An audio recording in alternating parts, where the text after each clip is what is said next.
കളിയിക്കാവിള കൊലപാതകത്തിൽ ഒരാൾ കസ്റ്റഡിയിൽ. നെടുമങ്ങാട് സ്വദേശിയാണ് തമിഴ്നാട് പോലീസ് കസ്റ്റഡിയിലെടുത്തത്. കൊല്ലപ്പെട്ട ദീപുവുമായി പരിചയമുള്ള ആളെന്ന് സംശയം. വിവരങ്ങളുമായി വിനീഷ് ചേരുകയാണ്. വിനീഷ്, ആദ്യം തന്നെ പോലീസ് ചില സംശയങ്ങൾ ഉന്നയിച്ചിരുന്നു.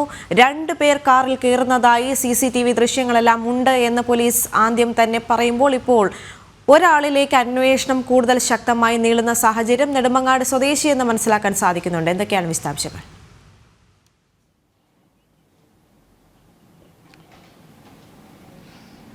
നിലവിൽ നെടുമങ്ങാട് സ്വദേശിയാണോ എന്ന് സംബന്ധിച്ചുള്ള ഒരു അവ്യക്തത നിലനിൽക്കുന്നുണ്ട്. ആദ്യഘട്ടത്തിൽ തമിഴ്നാട് പോലീസിൽ നിന്ന് ലഭിച്ച വിവരം അത്തരത്തിലാണ്. ഇപ്പോൾ നമുക്ക് അറിയാൻ സാധിക്കുന്നത് ഈ ദീപുവിന്റെ കൊലപാതകവുമായി ബന്ധപ്പെട്ട് ഒരാളെ കസ്റ്റഡിയിലെടുത്തിരിക്കുന്നു. ഇയാളെ ചോദ്യം ചെയ്ത് വരികയാണ്. അത് ദീപുവുമായി അടുത്ത ബന്ധമുള്ള വ്യക്തി എന്നാണ് നമുക്ക് തമിഴ്നാട് പോലീസിൽ നിന്ന് ഇപ്പോൾ ലഭിക്കുന്ന വിവരങ്ങൾ. കന്യാകുമാരി SP സുന്ദര വന്ദനത്തിന്റെ സ്പെഷ്യൽ സ്ക്വാഡ് അംഗങ്ങളുടെ നേതൃത്വത്തിലായിരുന്നു കഴിഞ്ഞ ദിവസം അന്വേഷണം നടത്തിയത്. 7 അംഗ ടീമായി തിരിച്ചായിരുന്നു ഈ സ്പെഷ്യൽ സ്ക്വാഡിന്റെ അന്വേഷണം നടത്തിയത്. ഈ അന്വേഷണത്തിലാണ് തിരുവനന്തപുരം സ്വദേശിയായ വ്യക്തിയെ ഇപ്പോൾ പിടികൂടിയിരിക്കുന്നത്. നെടുമങ്ങാടാണോ എന്നത് സംബന്ധിച്ചുള്ള ഒരു അവ്യക്തത നിലനിൽക്കുന്നുണ്ട്. പ്രത്യേകിച്ച് നേമം സ്വദേശിയായ ഒരു ആക്രി കച്ചവടക്കാരനാണെന്ന ഒരു സൂചനയും തമിഴ്നാട് പോലീസ് നൽകുന്നുണ്ട്. പക്ഷേ ഇതിൽ വ്യക്തത വരേണ്ടതുണ്ട്. എന്തായിരുന്നാലും ദീപുവിന്റെ കൊലപാതകവുമായി ബന്ധപ്പെട്ട് ഒരാളെ ഇപ്പോൾ തമിഴ്നാട് പോലീസ് കസ്റ്റഡിയിലെടുത്തിരിക്കുന്നു. ഇയാളെ ചോദ്യം ചെയ്ത് വരികയാണ്. 2 പേർ, നേരത്തെ സൂചിപ്പിച്ചതുപോലെ തന്നെ 2 പേരായിരുന്നു CCTV ദൃശ്യങ്ങളിൽ നമുക്ക് കാണാൻ സാധിച്ചത്. ദീപുവിന്റെ കാർ തടഞ്ഞു നിർത്തിയതിനു ശേഷം കഴുത്തറുത്തത് പണവുമായി കവരുന്ന ദൃശ്യങ്ങൾ നേരത്തെ തന്നെ CCTV ദൃശ്യങ്ങൾ പുറത്തു വന്നിരുന്നു. ഈ സാഹചര്യത്തിലായിരുന്നു പോലീസിന്റെ അന്വേഷണം വലിയ തോതിൽ മുന്നോട്ട് പോയത്.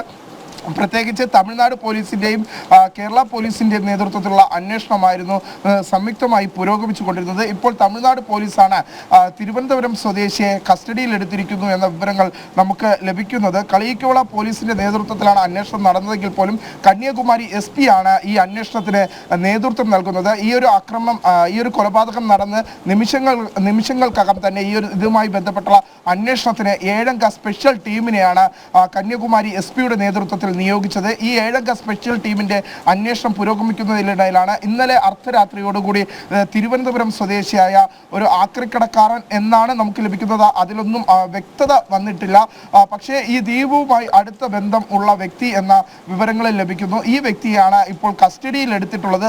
പണത്തിന് വേണ്ടി മാത്രമാണോ ദീപുവിനെ കൊലപ്പെടുത്തിയത് എന്ന സംശയവും ഇപ്പോൾ പോലീസിന് നിലനിൽക്കുന്നുണ്ട്. എന്തായിരുന്നാലും ഇതുമായി ബന്ധപ്പെട്ടുള്ള വിശദമായ അന്വേഷണമാണ് പോലീസിന്റെ ഭാഗത്തുനിന്ന് തമിഴ്നാട് പോലീസിന്റെ ഭാഗത്തുനിന്ന് ഇപ്പോൾ പുരോഗമിച്ചുകൊണ്ടിരിക്കുന്നത്.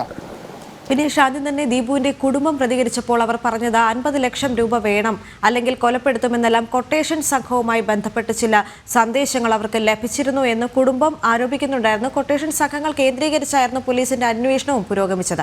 ഈ നെടുമങ്ങാട് സ്വദേശിക്ക് കൊട്ടേഷൻ സംഘവുമായി ഏതെങ്കിലും തരത്തിലുള്ള ബന്ധം ഉള്ളതായി പോലീസിന്റെ വൃത്തങ്ങളിൽ നിന്ന് അറിയാൻ സാധിക്കുന്നുണ്ടോ?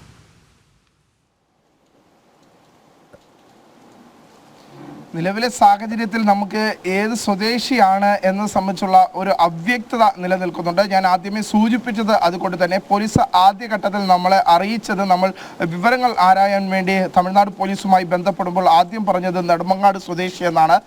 തുടർന്ന് പോലീസ് തന്നെ പിന്നീട് വ്യക്തമാക്കിയത് നേമം സ്വദേശി എന്ന്. അതുകൊണ്ട് തന്നെ ഈ വിഷയത്തിൽ അവ്യക്തത നിലനിൽക്കുന്നു. പക്ഷേ തിരുവനന്തപുരം സ്വദേശിയായ ഒരു വ്യക്തിയെ, തിരുവനന്തപുരം ജില്ലയിൽ നിന്ന് ഒരാളെ ഇന്നലെ തമിഴ്നാട് പോലീസ് കസ്റ്റഡിയിൽ ഈ കൊലപാതകവുമായി ബന്ധപ്പെട്ട് എന്ന വിവരങ്ങൾ തന്നെയാണ് ലഭിക്കുന്നത്. ഇയാളെ ഇപ്പോൾ ചോദ്യം ചെയ്തു വരുന്നു എന്നതാണ് പ്രധാനപ്പെട്ട കാര്യം. ഈ ചോദ്യം ചെയ്തതിൽ കൂടുതൽ വിവരങ്ങൾ പോലീസിന് ലഭിക്കും. എന്തായിരുന്നാലും പോലീസ് കൃത്യമായ വിവരങ്ങൾ ഈ കൊലപാതകവുമായി ബന്ധപ്പെട്ട് മുന്നോട്ട് വിടുന്നില്ല. പോലീസിന്റെ പ്രാഥമികമായ വിലയിരുത്തൽ ഇത്തരത്തിൽ തന്നെയാണ്. ഈ ഒരു കൊലപാതകത്തിന് പിന്നിൽ എന്താണ് ലക്ഷ്യം, ഈ 10 ലക്ഷം രൂപയ്ക്ക് വേണ്ടി മാത്രമല്ല ഈ ഒരു കൊലപാതകം എന്നൊരു വിലയിരുത്തലാണ് പോലീസ് നടത്തിയിരിക്കുന്നത്. റൈറ്റ്, വിനീഷാണ് വിവരങ്ങൾ പങ്കുവച്ചത്.